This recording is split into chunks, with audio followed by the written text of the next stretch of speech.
हाँ बहू। जी मम्मी जी। बहू, आज जल्दी से काम निपटा कर तैयार हो जाना।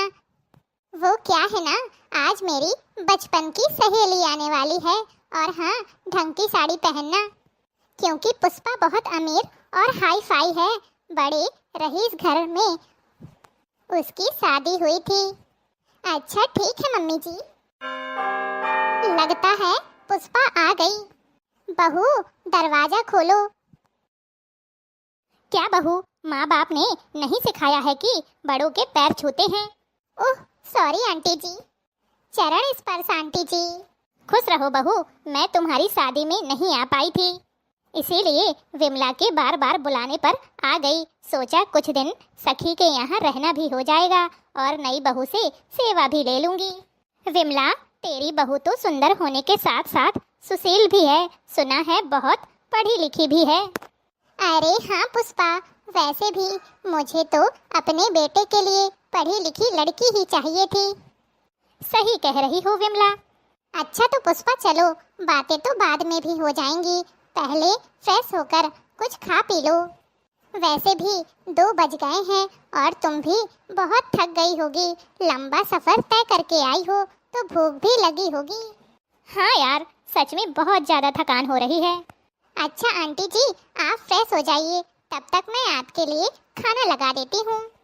क्या बहू, जरा भी मैनर्स नहीं है क्या तुम्हारे अंदर? तुम्हें पता है ना कि जब घर पर मेहमान आते हैं तो पहले उन्हें नाश्ता करवाते हैं, ना कि सीधे खाना पकड़ा देते हैं। हाँ बहू, पहले नाश्ते की तैयारी करो। पुष्पा, जल्दी से नाश्ता खत्म कर, खाना भी बन गया है। मेरी बहू ने तुम्हारे लिए अलग अलग प्रकार के पकवान बनाए हैं। अच्छा बहू, ये बताओ, अकेले बना लेती हो या फिर विमला को भी अपने साथ में घिसवाती हो? बहू, सब घर पर बनाया है या बाहर से ऑर्डर किया है?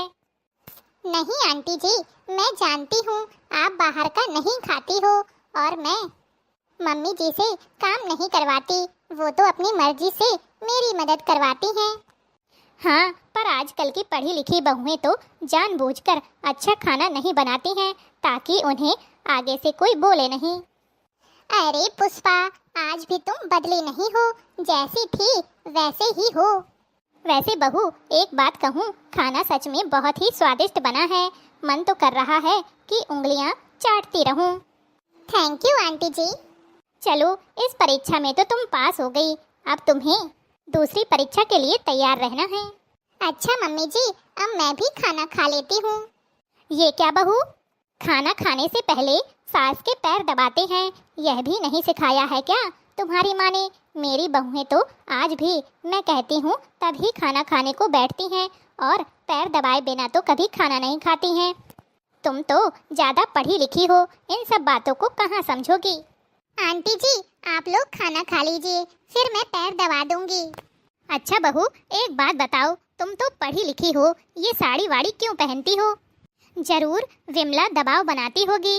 भाई, मैं तो अपनी बहुओं के पहनावे में ताका झाकी नहीं करती हूँ। अरे नहीं नहीं बहन, ऐसा नहीं है, तुम आराम से खाना खाओ, मैं आती हूँ।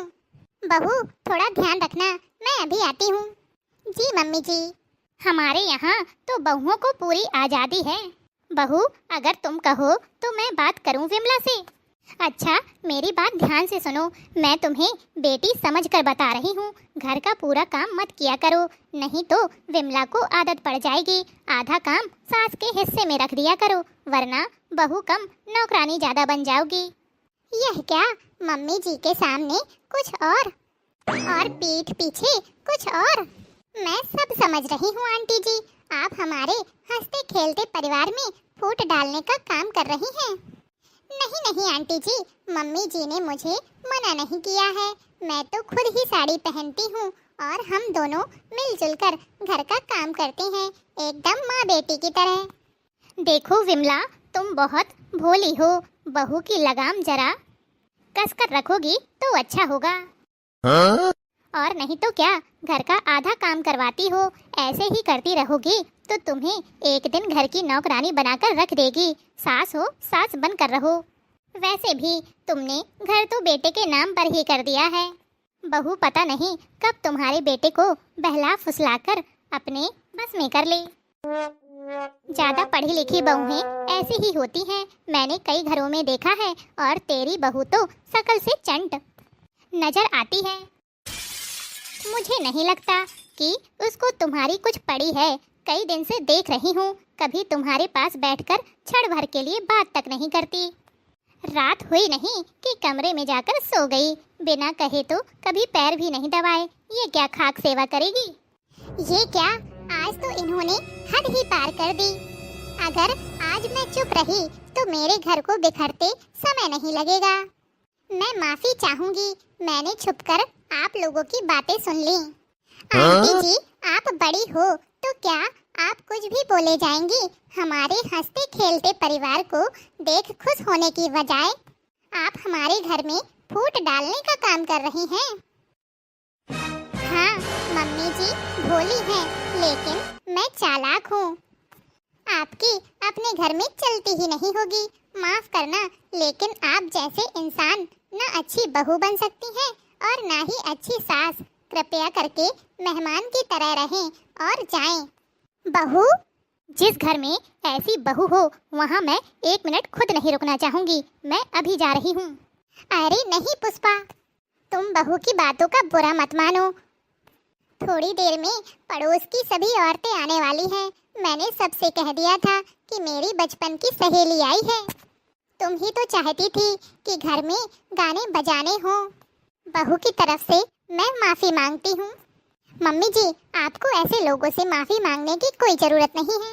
बहू तुम चुप रहो, घर आए हुए मेहमानों का अपमान नहीं करते हैं। हाँ हाँ, इसके माता पिता ने सिखाया होता तब तो पता होता। तुम जाओ अपने कमरे में और थोड़ी देर में तैयार होकर आ जाना, सभी लोग आने वाले हैं। सॉरी मम्मी जी, अगर आपको मेरी बातें खराब लगी तो। कहा था ना मैंने, बहू को ज्यादा सिर पर मत चढ़ाओ, लेकिन नहीं। पड़े जब से कदम ससुराल में हम खुद को ही भूल गए। कभी काम वाली बाई, कभी झाड़ू वाली बाई, कभी बर्तन वाली बाई बन गए। पड़े जब से कदम ससुराल में हम खुद को ही भूल गए। कभी काम वाली बाई, कभी झाड़ू वाली बाई, कभी बर्तन वाली बाई बन गए।